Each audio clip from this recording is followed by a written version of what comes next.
भक्तजनों, 1 महीना ऐसे स्थान पर रह के आया हूँ जहाँ बोलने का रिवाज नहीं है, ना ही मिलने का। सत्संग की समाप्ति के बाद एक स्थान पर मुझे खड़ा कर दिया जाता है और आगे से सभी साधक राम राम जपते हुए निकलते जाते हैं। मुझे तो ऐसा लगता था कि जैसे मेरे सामने से निकलते हुए श्री राम शरण के बाहर तक मैं प्रार्थना भी यही करता था, घर तक पहुंचने तक कोई बात ना कीजिए, राम राम जपते जाइए, आज भी जपिए, कल भी जपिए, सदा जपते रहिएगा। पर मैंने सुना है कि बातें तो थोड़ी बहुत होती ही हैं। यहाँ से जो लोग गए हुए थे वे सब देख के आए हैं। बहरहाल साधक चलो इतना ही निवेदन करूंगा, बातें करने का स्वभाव अच्छा तो नहीं है, बहुत समय बर्बाद होता है।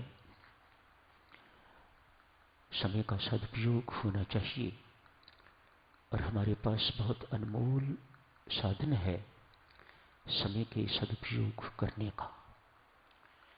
जितनी राम नाम की कमाई करेंगे उतनी आपकी अपनी है,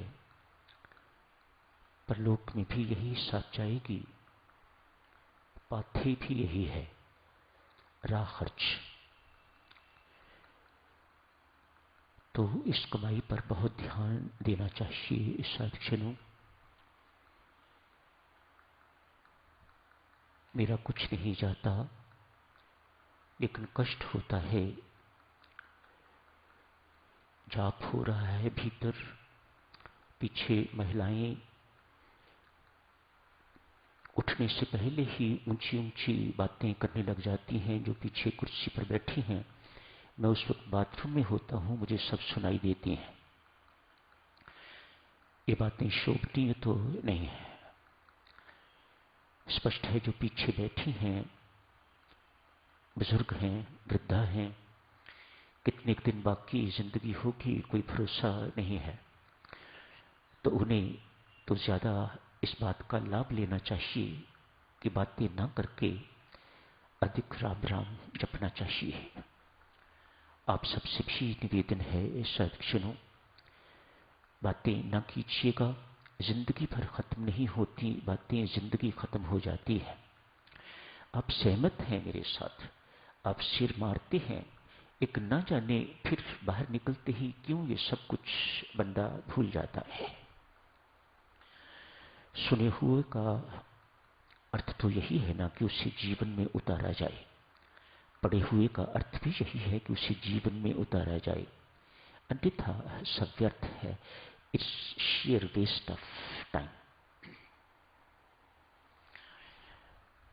जो यहाँ के साधक हैं उनको मुझे पत्र लिखने की जरूरत तो नहीं, लेकिन कुछ को ऐसी गंदी आदतें पड़ी हुई हैं वे लिखते हैं।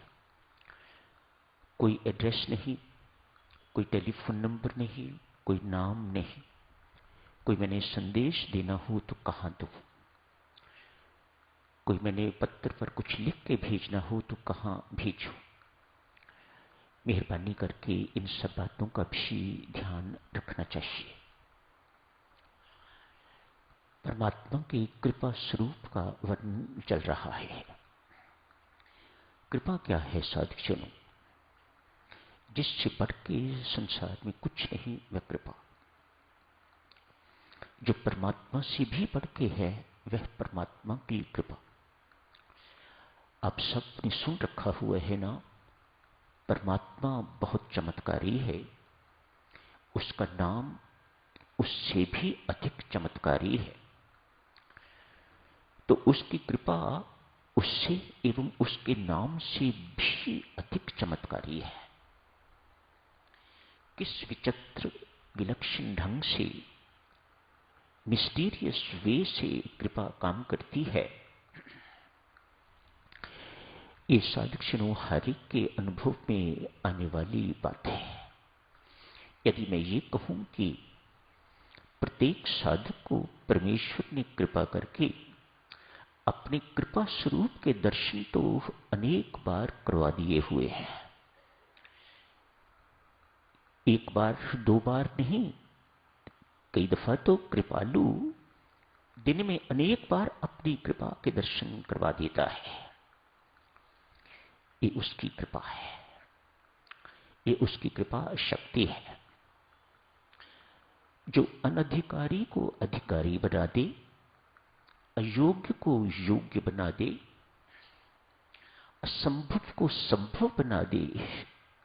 वह परमात्मा की कृपा, इससे बड़ा और कुछ नहीं है।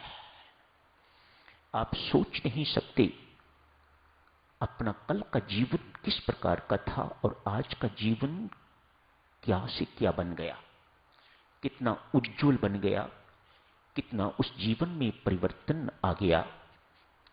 ये क्या कोई अपनी मेहनत से ऐसा हुआ है? तनिक गंभीरता से सोच के देखना तो सहसा मुख से निकलेगा, वह परमात्मा तेरी कृपा अपरंपार है। ये तेरी कृपा का साक्षात प्रमाण है। ये सब कुछ तेरी कृपा से हुआ है। मैं कभी इस काम के योग्य नहीं था जो आज मुझे आपने बना दिया है। तो ये हर एक के जीवन में घटित होता है। भक्तजनों, जिसे आप सजा समझते हो, परमात्मा के शब्दकोश में दुख या सजा शब्द नहीं है। ये हमारी कृति है। परमात्मा की करनी में दुख या दंड नहीं है। खोज करके देखना, यदि आप ये मानते हो कि ये दुख उस द्वारा दिया हुआ है, ये दंड उस द्वारा दिया हुआ है, तनिक चिंतन मनन करके देखना, तो उसके दुख और दंड में भी परमात्मा की कृपा करुणा छिपी हुई है। आज सोच विचार करना इस बात पर।